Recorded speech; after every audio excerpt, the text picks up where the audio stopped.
Hello, this is Jay Mitchell, and we are back from another episode of Libertarian Censored podcast, going over all the posts on Libertarian Censored subreddit. Let's get right into it. So first we have "The Fake News is Running Rampant" by Ragnar OKXG, and that's a tweet from Olivia Troy, and she tweeted, "Let me be very clear, as a Homeland Security advisor in the Trump White House, I witnessed firsthand how Donald Trump politicized disaster relief, leaving devastated Americans waiting for help. Leaders across the country and government were calling my office, desperate for action as Trump failed them in moments of crisis.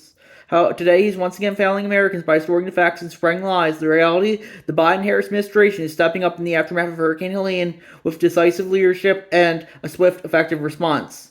And yeah, ultimately, if you want to believe that either side is politicizing the disaster relief, I guess you should be able to do so. But with that being said, I definitely think this is more they would never this subreddit would never accuse the Democrats of politicizing disaster relief, since the Democrats are the in group, the Republicans are the out group, and that's important to remember as well. And that's my thoughts on that issue. Next, we have DeSantis threatens to prosecute stations running ads for abortion amendment from mediasnews.com by Humanitas Ante Odium. And yeah, I definitely do think that is overly authoritarian. But I think people should be able to advertise of however they want. I think that's free speech. But with that being said, they would never care if he was a Democrat and threatened and threatened to prosecute running ads, in against the amendment. And that's my thoughts on that issue. Next, we have ex-Starbucks CEO Schultz's comment, "The union supporter was illegal. NLRB rules" from Reuters.com by Lemon Limelight. And yeah, I personally think you shouldn't. I don't think any speech should be considered illegal. I think that's free speech. Free speech is all speech should be legal. And so if the NLRB wants to say that speech is illegal, it should that's on them. But I personally don't think any speech should be considered illegal. I don't care if the comment might have fallen under what they consider to be intimidation. I think intimidation is free speech, and that's my thoughts on that issue. Then we have Harlow suspended for not respecting McCardle's authority. "We're disturbing the well-being of the LNC and violating the autonomy of the LPCO." And that's from Paton 13. That's crosswords from the Libertarian Party USA subreddit. And yeah, that's how the Libertarian Party secretary overrode the LP Colorado board and put Chase Oliver on the Colorado ballot instead of RFK or whoever the LP was going to go with. And yeah, I think ultimately, I think people can justify whatever they want to. If Harless wanted to put Oliver on the ballot instead of someone else, I think she should have been able to. And if people take offense to that and want to suspend her for doing so, I think they should be able to as well. And that's my thoughts on that issue. Then we have WV state legislature introduces a bill to ignore presidential election results, and from CH4Locks, and they added another blatant GOP coup attempt to install autocracy from WVlegislation.gov, and that's crosswords from the law subreddit. And yeah, that's a new bill. It looks like House Concurrent Resolution 203, requesting that West Virginia legislature should not recognize an illegitimate presidential election. And yeah, I think this is just kind of grandstanding, because it's clear that West Virginia is going to go to Trump at this point. But if they want to determine that the election's illegitimate and don't want to recognize it, I think they should be able to do so. I think people should be able to recognize whatever they want as legitimate or illegitimate, and that's my thoughts there. Then we have Trump would add twice as much to national debt as Harris, study finds, from WashingtonPost.com by CH4Locks.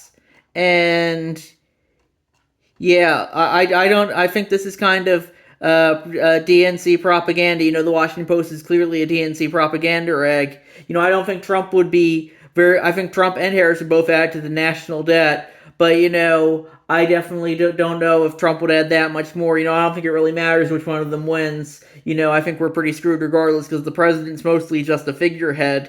They don't really actually set policy. They're just there to look pretty well. The deep state really runs the country. And that's my thoughts on that issue.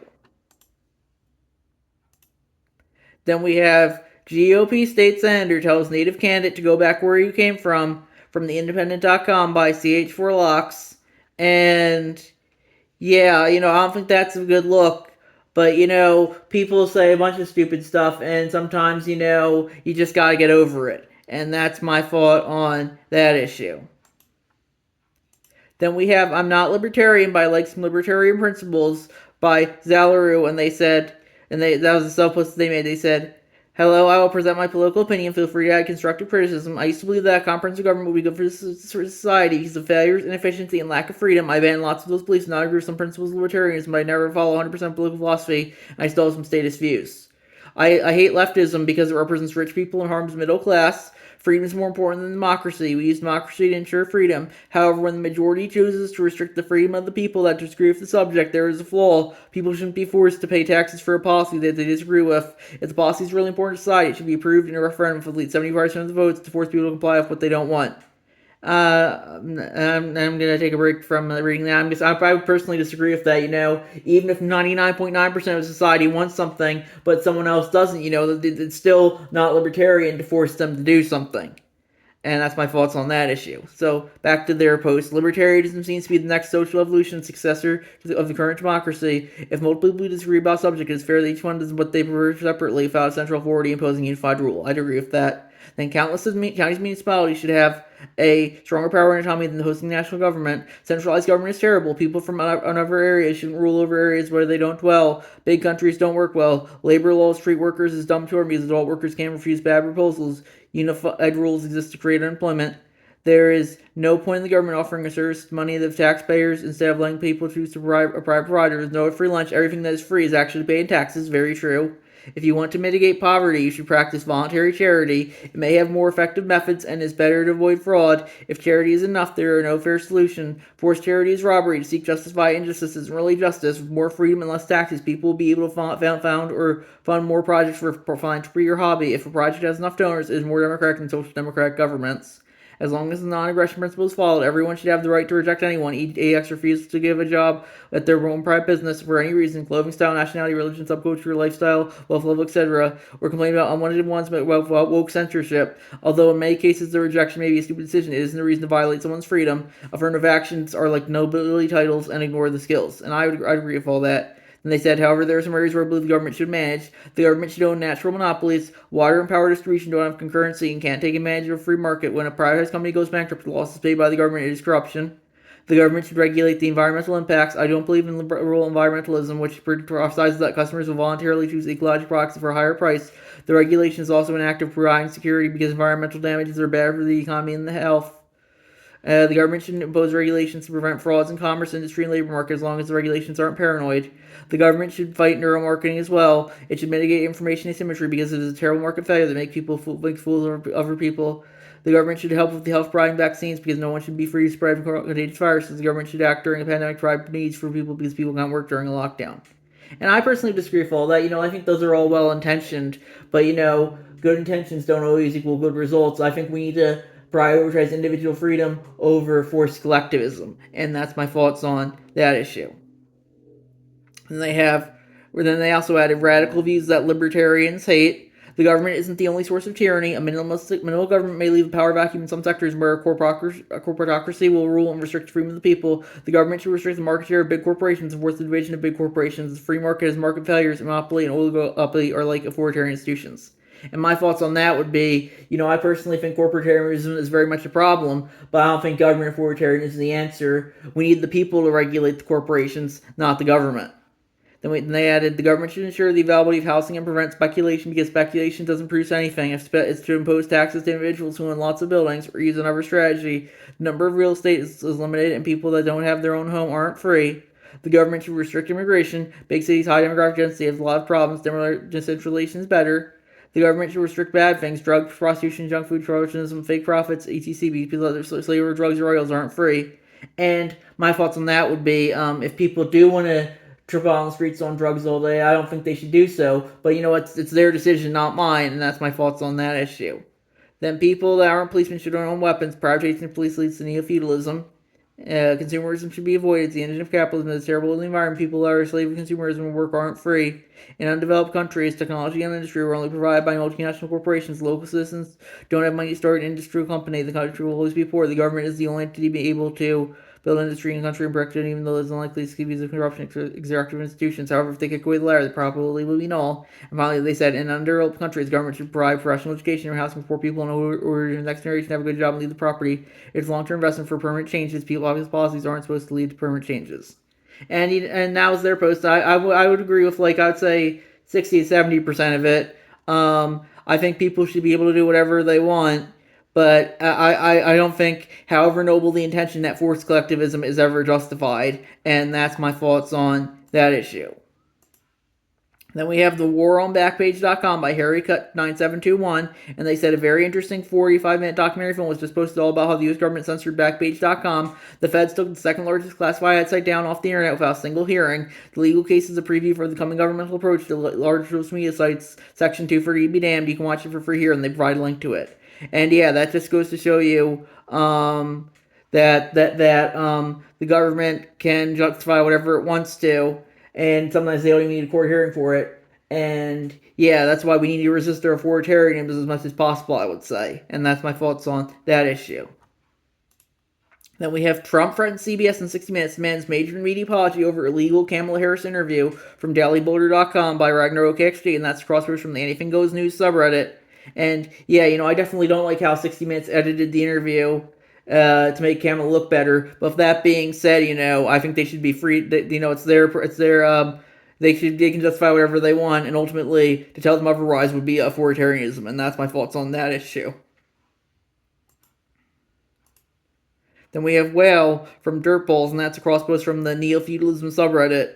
Then they said, outline of the neo-feudal aesthetic for anarcho-capitalism, the surprising utility of comparing anarchist natural law jurisdiction to the decentralized feudal order, guidelines on what songs may be appropriate as neo-feudal according to this aesthetic. And then they have, it's a very long post, I'm not going to read all of it, but yeah, I think if people do want to make voluntary collectivism under neo-feudalism, I think they should be able to do so. I think voluntary collectivism is the answer, not forced collectivism. And that's my thoughts on that issue. Then we have Tim Walz calls for the Electoral College to be abolished. We need a national popular vote from DailyWire.com by Donald Key, and that's crosswords from the conservative subreddit. And, I personally don't care for the Electoral College. I'd rather have the popular vote personally, even if it gives the Democrats more power, I would say, because I personally think that would be everyone should have equal voting power, especially if how the country is currently governed. But with that being said, the Electoral College, not having the Electoral College is tyranny of the majority, and having it is tyranny of the minority. So I think, the solution is not whether or not we should have it, but to just get rid of forced collectivism altogether. And that's my thoughts there.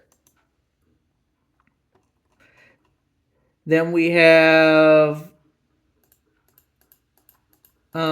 Wisconsin Supreme Court grapples with governor's 400-year veto, calling it crazy, from APnews.com. And then CH4 Locks, and they said, how about them partial veto powers? And yeah, I definitely do agree that a 400-year veto is too overly authoritarian. But ultimately, they can enact any policy at once, and sometimes there's nothing you can do about it. Hopefully, the Supreme Court holds the Wisconsin governor accountable. Then we have Anna Kasparian from Weekly Junket 5227. They said, I'm pretty much out of the loop on everything. However, I've been hearing a lot of stuff about the Young Turks channel and hosts. What is this about Anna Kasparian leaving the left? I get that we change as we get older. However, does she think she's going to be welcomed by the GOP or right? Yes, they may like her now. However, her views on abortion, Israel, and of course being an atheist may eventually mean issues for her. What's your opinion? And my thoughts on that would be, there's an old saying, the left looks for heretics, the right looks for converts, and you're definitely seeing that with Anna Kasparian right now. If you dissent from the left at all, they'll try and kick you out of it. But if you agree, if we right on even one issue and disagree on all the others, they'll accept you. They'll be more accepting of you, and you definitely see that these days. And that's my thoughts on that issue. And I think we're gonna wrap it up there. I'll see you guys in the next episode. Bye.